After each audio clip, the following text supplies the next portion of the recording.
Hello সবাইকে, আসসালামু আলাইকুম। কেমন আছেন আপনারা? আশা করি যে যেখানে আছেন ভালো আছেন, সুস্থ আছেন।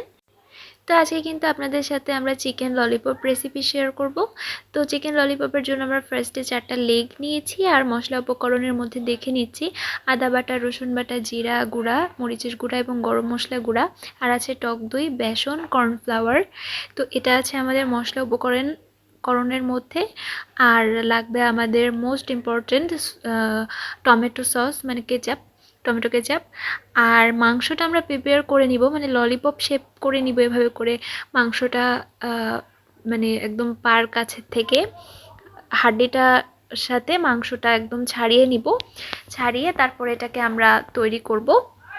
তো এর বেসিক্যালি এর রগগুলা কেটে তারপরে এর মাংসটা একদম ওই হাড্ডির মাথায় নিয়ে আসবো আমরা, তারপরে আমরা এটাকে রেডি করব। তো দেখতে পাচ্ছেন আমরা কিভাবে ছাড়িয়েছি। প্রথম ওইখান থেকে রগগুলা ছাড়িয়ে নিয়ে তারপরে উপর থেকে ছুরি দিয়ে প্রেস করলে এটা একদম রেডি হয়ে যাবে।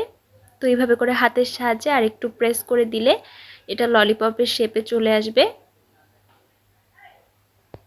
এই যে হয়ে গেছে, আমাদের ললিপপের শেপ হয়ে গেছে। সো আমরা আরেকটা করে নিচ্ছি। একই প্রসেসেই করে নিতে হবে, কোনো ডিফারেন্স নেই। এরকম ছুরি দিয়ে জাস্ট ছাড়িয়ে ছাড়িয়ে উপরের দিকে নিয়ে নিলেই হয়ে যাবে। তো এটা আসলে পিচ্ছিল, তো যার কারণে একটু ছুটে ছুটে যাওয়ার সম্ভাবনা থাকে, আর এই প্রসেসটাই একটু কষ্টকর মনে হতে পারে। তো আমরা সুন্দর করে ছাড়িয়ে ধুয়ে নিয়েছি। এই আমাদের ললিপপ রেডি। এখন আমরা ম্যারিনেট করব। তো আমরা আবার দেখাচ্ছিলাম এর ফাইনাল লুকটা যে কেমন হয়েছে আমাদের ললিপপটা।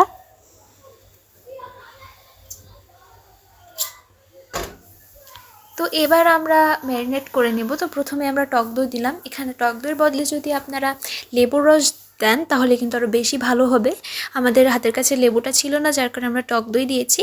তারপরে দিয়েছি লবণ, তারপরে দিয়েছি অল্প একটু টেস্টিং সল্ট, তারপরে দিয়েছি রসুন বাটা, তারপরে দিয়েছি আদা বাটা, তারপরে দিয়েছি জিরা গুঁড়া, তারপরে দিয়েছি মরিচের গুঁড়া, তারপরে দিয়েছি অল্প একটু গরম মশলার গুঁড়া, তারপরে দিয়েছি কেচাপ, মানে টমেটো কেচাপ দিয়েছি।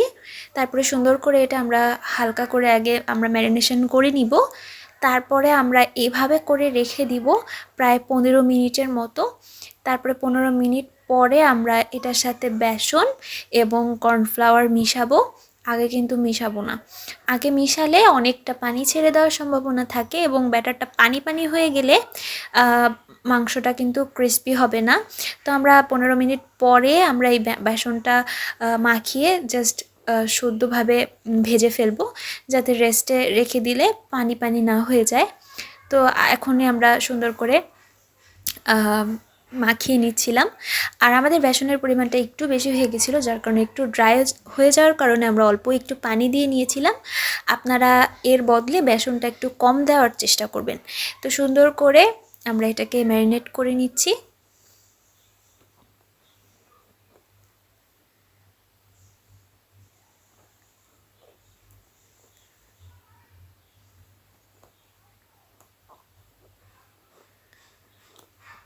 তো আমরা অল্প একটু পানি ইউজ করেছি,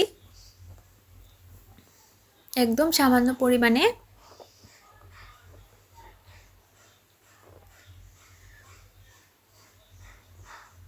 এই যে আমাদের একদম মাখানো হয়ে গেছে মাংসটা।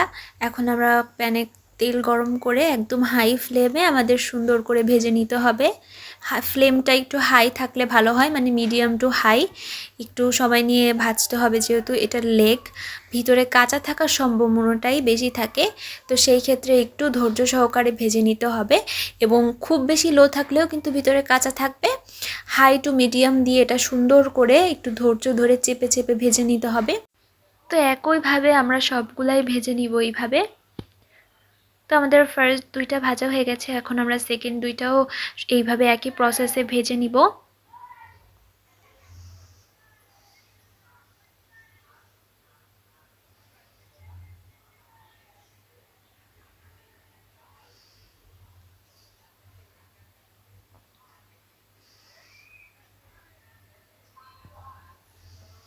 তো আমাদের ভাজা হয়ে গেছে, আমরা প্লেটে সার্ভ করে নিয়েছি। এটার সাথে কিন্তু আর কিছুই লাগবে না, কিছুই লাগবে না, এতটাই মজার একটা রেসিপি। অবশ্যই আপনারা বাসায় ট্রাই করবেন এবং ট্রাই করে দেখবেন যে কেমন লাগে। এটা কিন্তু একটু অন্যরকম চিকেন ললিপপ। আপনারা বাসায় অবশ্যই ট্রাই করতে পারেন। হাতের কাছে যা যা থাকে সেগুলো দিয়েই এটা কিন্তু খুব কম উপকরণে হয়ে যায়।